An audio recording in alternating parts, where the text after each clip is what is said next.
নমস্কার আমার আপনজনেরা, রুদ্রবার্তায় আপনাদের সকলকে স্বাগত জানাই। আমি রুদ্রপ্রসাদ ব্যানার্জি। যত দিন যাচ্ছে যুব সাথী নিয়ে মমতা বন্দ্যোপাধ্যায় বা তৃণমূল কংগ্রেস ভেবেছিল এবার ভোটের বৈতরণী পার হয়ে যাবে, কিন্তু যত দিন যাচ্ছে যত বেশি এই যুব সাথীকে নিয়ে রাস্তায় নামছে এই রাজ্যের সরকার, তত বেশি প্রমাণ হয়ে যাচ্ছে যে এই রাজ্যে তৃণমূল ক্রমশ বিপাকে পড়তে চলেছে। কেন বলছি খুব মন দিয়ে শুনবেন। আপনারা জানেন যুবসাথী প্রকল্প নিয়ে মানুষকে বোঝানো হচ্ছে, বাংলার মানুষকে বোঝানো হচ্ছে যে বাংলার মমতা বন্দ্যোপাধ্যায় বাংলার বেকার যুবকদের জন্য ১,৫০০ টাকা করে মাসে দিচ্ছেন। কিছুদিন আগে ভাইরাল হয়েছিল এক নেতার বক্তব্য, যেখানে শোনা যাচ্ছিল এই গুটখা ফুটকা খাওয়ার জন্য টাকাটা দিয়ে দিচ্ছে। অ্যাকচুয়ালি গুটখা খাওয়ার জন্য টাকা দিচ্ছে না কিসের জন্য টাকা দিচ্ছে জানি না, তবে ৫০ টাকা ডেলিতে কাউকে যদি দেওয়া যায়, ৫০ টাকা ডেলি আপনি পাচ্ছেন মাসে ১,৫০০ টাকা। তাতে কি হয় এটা আজকে বাচ্চা ছেলেরাও জানে। ১,৫০০ টাকায় কি হবে এটা আমরা সবাই জানি, কিন্তু তবু এই ১,৫০০ টাকা নেওয়ার জন্য মানুষের যে ভিড়, যুবসাথী প্রকল্পে যে নাম লেখানো, মমতা বন্দ্যোপাধ্যায়ের দল ভাবছে আমরা বোধহয় বিরাট কাজ করে ফেলেছি, কিন্তু উত্তর হচ্ছে না। যুবসাথী প্রকল্প নিয়ে মানুষকে ভাঁওতা দেওয়া ধরা পড়ে যাচ্ছে একের পরে।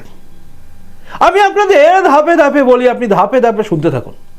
যুবসাথী প্রকল্প যেটা নিয়ে মমতা বন্দ্যোপাধ্যায় বলছেন, তার আগে মমতা বন্দ্যোপাধ্যায় কি বলেছিলেন আপনাদের নিশ্চয়ই মনে আছে। মমতা বন্দ্যোপাধ্যায় বলেছিলেন যে বাংলার সমস্ত যুবক যুবতীদের উদ্দেশ্যে তিনি বলেছিলেন চিৎকার করে যে ২ কোটি মানুষের চাকরি বা ২ কোটি চাকরি তিনি ব্যবস্থা করেছেন। ২ কোটি চাকরি, ২ কোটি চাকরি যখন হয়ে গেছে, তাহলে এই যুবসাথী দেওয়ার দরকার কি ছিল? বাংলার জনসংখ্যা কত, সেখানে ২ কোটি যদি চাকরি পেয়ে যায়, তাহলে এই যুবসাথী প্রকল্প এলো কেন? এই যুবসাথী প্রকল্প যেটাকে এখন দেখানো হচ্ছে যে বাংলার বেকার যুবক যুবতীদের জন্য করা হচ্ছে, এটা আগে ছিল যুবশ্রী। নিশ্চয়ই মনে আছে আপনাদের, আপনারা হয়তো ভোলেননি। ২০১৩ সালে এই যুবশ্রী প্রকল্প শুরু হয়েছিল। আমি এটা নিয়ে গত ২ দিন আগে একটা ভিডিও বলেছিলাম যে যুবশ্রী প্রকল্পটা এটা ২০১৩ সালে তিনি করেছিলেন, কিন্তু ২০১৩ সালে করার পরে কতজন টাকা পেয়েছিলেন যুবশ্রী? সেই প্রকল্প কি চলছে? উত্তর হচ্ছে না। এখানে সবচেয়ে বড় প্রশ্ন হচ্ছে এই ২০১৩ সালে তৈরি করা যুবশ্রী প্রকল্প আর এই ২০২৬-২০২৬-এর যে প্রকল্প মানে যুবসাথী, এই দুটোর মধ্যে আপনি সিমিলারিটি বা উল্টোটা আপনি কি পেয়েছেন? দেখুন, দুটোই এক। ভোটের আগে ২০১৩-তে বলেছিলেন, মানে 14 ভোট আসছে তার আগে তিনি বলে দিলেন যে আমি সবাইকে বেকার যুবক যুবতীদের জন্য ১,৫০০ টাকা করে দেবো, কিন্তু সেখানে ছিল মাধ্যমিক পাস নয় 8 পাস। এবারে করেছেন মাধ্যমিক পাস। অদ্ভুত ব্যাপার হচ্ছে 5 বছরের জন্য পাবেন, 5 বছরের জন্য প্রতি মাসে ১,৫০০ টাকা করে, তাই তো? মমতা বন্দ্যোপাধ্যায় 5ই ফেব্রুয়ারি যে বাজেটে ঘোষণা করলেন যে ১,৫০০ টাকা করে দেওয়া হবে, এর আগের প্রকল্পের টাকাগুলো কেন দেননি এর উত্তর তার কাছে নেই। এবং অদ্ভুতভাবে হচ্ছে এই যে মানুষ নিবন্ধন করতে শুরু করে দিয়েছে, মানে যুবসাথীতে দেখবেন সবাই নিবন্ধন করছেন, মানে নাম লিখছেন, নোট করছেন। আচ্ছা, যুবসাথী প্রকল্পের আগে যে যুবশ্রী ছিল সে সময় কিন্তু একটা এমপ্লয়মেন্ট ব্যাংক তৈরি করা হয়েছিল, মনে আছে নিশ্চয়ই? লক্ষ লক্ষ বেকার যুবক যুবতী তাতে নাম লিখিয়েছিল। এবার তাদের নামগুলো কি হবে? অর্থাৎ তারা সেদিন যারা এমপ্লয়মেন্ট এই ব্যাংক যেটা তৈরি করেছিল মমতা বন্দ্যোপাধ্যায় সরকার ভাওতাবাজি দিয়ে, সেই এমপ্লয়মেন্ট ব্যাংকে লক্ষ লক্ষ যে ছেলেমেয়েরা যারা নথিভুক্ত করেছিল তাদের জীবন কি হবে? তাদের ভবিষ্যৎ কোথায় যাবে? তারা কি আর চাকরি পাবে? উত্তর হচ্ছে না। তার মধ্যে আবার এই যুবক যুবতীদের আবার একটা প্রলোভন দিয়ে দেওয়া, মানে সামনে হচ্ছে গাজর ঝুলিয়ে দাও, এবার তোমরা দৌড়ো। যদিও বাংলার বুকে যুবক যুবতীরা বুঝে গেছেন যে এই সমস্ত কিছু হচ্ছে ভোটমুখী, মানে ভোটের জন্য, কিন্তু তবুও তারা লাইনে আছেন। লাইনে আছে মানে তারা বুঝিয়ে দিচ্ছেন যে আজকে বাংলার বুকে অবস্থা কি। আর এই যুবশ্রী যে পরিকল্পনা বা প্রকল্প ছিল, মানে ২০১৩-তে তৈরি হয়েছিল, সেটা নিয়ে কিন্তু আর্থিক একটা সমস্যা দেখা দিয়েছিল, মানে আর্থিক স্বচ্ছতা নিয়ে একটা প্রশ্ন উঠে গেছিল। জনৈক আরটিআই একজন করেছিলেন যিনি বিশ্বনাথ গোস্বামী, তিনি ২০২২ সালে বলেছিলেন যে এই অনেকগুলো প্রকল্প যেগুলোর হিসাব জমা পড়েনি ক্যাগে, মানে ক্যাগ রিপোর্টে এদেরকে নাম উল্লেখ নেই, এই যে কথাগুলো তিনি বলেছিলেন, সেই কথা অনুযায়ী তার মধ্যে কিন্তু এই যুবশ্রী প্রকল্প ছিল। আর মনে রাখবেন, যুবশ্রী প্রকল্পের কিন্তু টাকা পয়সা কেউ তারপরে আর পায়নি। হঠাৎ করে বন্ধ হয়ে গেল যুবশ্রী, কেন? এর উত্তর মমতা বন্দ্যোপাধ্যায় দিতে পারেননি। তাই মমতা বন্দ্যোপাধ্যায় সরকার এবার যে ভাবছে যুবসাথী নিয়ে এগিয়ে যাব, তাতে কিন্তু বিরাট বড় একটা ধাক্কাও আছে।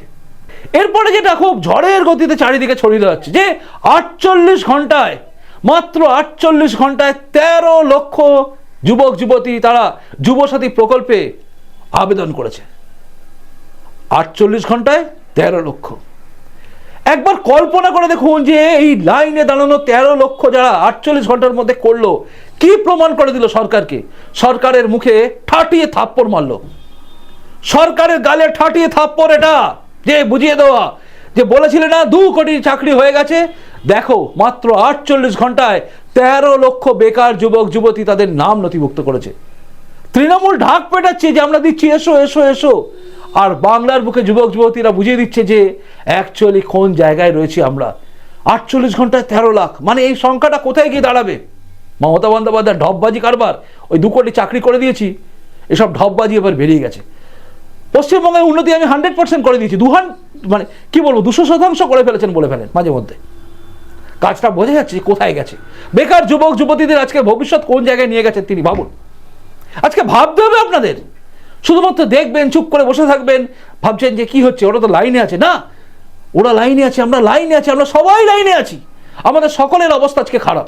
সেটা ভাবতে হবে আপনাদের, ভাবতে হবে। আজকে চারিদিকে সমালোচকরা একটা কথা বারবার বলছে, সেটা হচ্ছে মমতা ব্যানার্জির এই যে ভাতা দেওয়া, মানে যুবকদের যুবতীদের ভাতা দেওয়া, বেকার ভাতা দেওয়া, মানে এই যুব সাথী প্রকল্প করা, এগুলো করে অ্যাকচুয়ালি প্রত্যেকটা যুব সমাজে যাদের আদর্শ হচ্ছে স্বামী বিবেকানন্দের মতো মানুষ, সেখানে তাদেরকে ছোট করে দেওয়া, তাদেরকে ব্যক্তিসত্ত্বাকে নিচে নামিয়ে দেওয়া। 50 টাকা করে পার ডে নিয়ে একজন যুবক যুবতী তারা মাস চালাবে, 5 বছরের জন্য দেবে, মানে 21, 5 26, 26, 5 31। গল্প একদম শেষ, গল্প একদম তৈরি। সেটা হচ্ছে 31 সাল অব্দি আমি দেখিয়ে দিলাম 5 বছর দেবো, কিন্তু তার মধ্যেখানে ভোট শেষ, এই প্রকল্প শেষ। কারণ টাকা কোথায়? ডিএ যারা বকেয়া ডিএ আছে, সেই বকেয়া ডিএ টাকা দিতে গিয়ে আমাদের টাকা শেষ হয়ে গেছে। আমি কি করে করব বলুন? কেন্দ্র দিচ্ছে না, আমি পাচ্ছি না। এইসব গল্প শুনিয়ে প্রকল্প ভোগের খাতে আলুর দম হয়ে যাবে। তাই মানুষ, বাংলার মানুষ ভাবছে স্বামী বিবেকানন্দের এই জায়গা, এই বাংলা, এই পীঠস্থান, সেখানে দাঁড়িয়ে আজকে বেকার যুবক যুবতীদের অবস্থাটি কোথায়? হতাশায় ডুবে গেছে তারা। তাই হতাশার হাত থেকে বাঁচাতে হবে আপনাকে, আমাকে, আমাদেরই দায়িত্ব নিতে হবে। দুর্মূল্যের বাজারে এই 1,500 টাকা একটা বেকার যুবক যুবতীর কাছে হাতে কি, এটা ভাবতে হবে আপনাদের। একটা অদ্ভুত জিনিস দেখবেন, সেটা হচ্ছে এই রাজ্য থেকে মানুষ কিরকম কাতারে কাতারে চলে যাচ্ছে বাইরে পরিযায়ী শ্রমিক হয়ে। মমতা বন্দ্যোপাধ্যায় এগুলো দেখতে পান না, এগুলো দেখতে পান না। তিনি জানেন যে যুবক যুবতী যারা চলে যাচ্ছে, যে সমস্ত ছেলেরা পরিযায়ী শ্রমিক হয়ে চলে যাচ্ছে, মেয়েরা চলে যাচ্ছে, অন্য রাজ্যে চলে যাচ্ছে, তাতে তার কিচ্ছু যায় আসে না। কিন্তু সবচেয়ে বড় বিপদ কোথায় জানেন? বিপদ হচ্ছে ব্রেন ড্রেন হচ্ছে এই রাজ্য থেকে। ভালো ভালো শিক্ষিত মেধা এই রাজ্য থেকে চলে যাচ্ছে অন্য রাজ্যে। এটা আমাদের পক্ষে, পশ্চিমবঙ্গের পক্ষে আগামী দিনে খুব খুব খারাপ অবস্থা হবে। আপনি কল্পনা করে দেখুন, বড় বড় ডাক্তার, বড় বড় যারা রয়েছেন, যারা এখানে পাস করছে, তারা এখানে জানেন এখানে কিছু হবে না, এখানে ভবিষ্যৎ কিছু নেই, তারা চলে যাচ্ছে। এই ব্রেন ড্রেন হওয়াটাকে আমাদের আটকাতে হবে। আর আটকানোর রাস্তা একটাই, সেটা হচ্ছে গণতান্ত্রিক পদ্ধতি এই সরকারকে সরিয়ে দিতে হবে। মমতা বন্দ্যোপাধ্যায় এই যুব সাথী প্রকল্প করতে গিয়ে কার্যত বাংলার মানুষকে একদম পরিষ্কার করে বুঝিয়ে দিয়েছেন যে বাংলার ভবিষ্যৎ কোন জায়গায় আছে, বাংলায় আজকে মমতা বন্দ্যোপাধ্যায়ের এই সরকার কি চাইছে। বুঝতে হবে আপনাদের সবাইকে বুঝতে হবে, আপনাদের সবাইকে জানতে হবে, জাগতে হবে। ওঠো জাগো, এই কথাটা বলে গেছেন স্বামী বিবেকানন্দ, তার কথাটা আপনাদের শুনতে হবে। ভাবতে হবে আজকে আমরা কোথায় যাচ্ছি, ভাবতে হবে এই বাংলার ভবিষ্যৎ কোথায় আছে, কোথায় যাচ্ছে আজকে ভবিষ্যৎ। এই রাজ্যে কোনো শিল্প নেই, বেকার যুবক যুবতীরা আজকে হা হুতাশ করছে। এই রাজ্যে 1,500 টাকা পাওয়ার জন্য মানুষ যখন লাইন দেয়, তখন বুঝতে হবে যে কোথায় আছে আমাদের বাংলার এই সমস্ত কিছু। বুঝতে হবে এই রাজ্যটাকে কোথায় নিয়ে গেছে মমতা বন্দ্যোপাধ্যায় এবং তার দলবল, অর্থাৎ এই রাজ্যটা খাদের শেষ সীমানায় নিয়ে গিয়ে ফেলে দিয়েছে এরা। তাই সেখান থেকে আমাদের উঠে দাঁড়াতে হবে, ঘুরে দাঁড়াতে হবে। আর ঘুরে দাঁড়ানোর দায়িত্ব আপনাকে নিতে হবে, আমাকে নিতে হবে। আমাদেরই ঐক্যবদ্ধভাবে এগোতে হবে এবং আমাদেরই পরিবর্তন করতেই হবে। কি ভাবছেন আপনি? যুবসাথী প্রকল্পটা সত্যিই কি কিছু, নাকি স্রেফ ভাওতাবাজি বলবেন আপনি? আপনাদের কাছে জানার ইচ্ছে রইল। এই যুবসাথী প্রকল্প করে কার্যত কিন্তু তিনি, মমতা বন্দ্যোপাধ্যায়, আরো বেশি বিপাকে পড়ে গেছেন। বিশ্বাস হলো তো? না, হয়নি। জানাবেন কিন্তু আপনাদের প্রত্যেকের কমেন্টসের অপেক্ষা আমি রইলাম। প্রতিবেদনটা ভালো লাগলো লাইক করলেন, চলে গেলেন এটা করবেন না। শেয়ার করুন, সবাইকে জানান, সবাইকে জাগান, সবাইকে বোঝান বাংলায় পরিবর্তন করতে হবে। আপনারও দায়িত্ব রয়েছে, তার কারণ হচ্ছে আপনার ভবিষ্যৎ বা আপনার পরবর্তী প্রজন্মের ভবিষ্যতের সব কিছু আপনার হাতে আছে। ভালো থাকুন, মাথা উঁচু করে বাঁচুন, চিন্তা ভাবনা করুন, তারপরে যেটা মনে হয় সেটা করুন। খুব ভালো থাকুন। নমস্কার, বন্দে মাতরম, ভারত মাতা জয় হোক, জয় হিন্দ।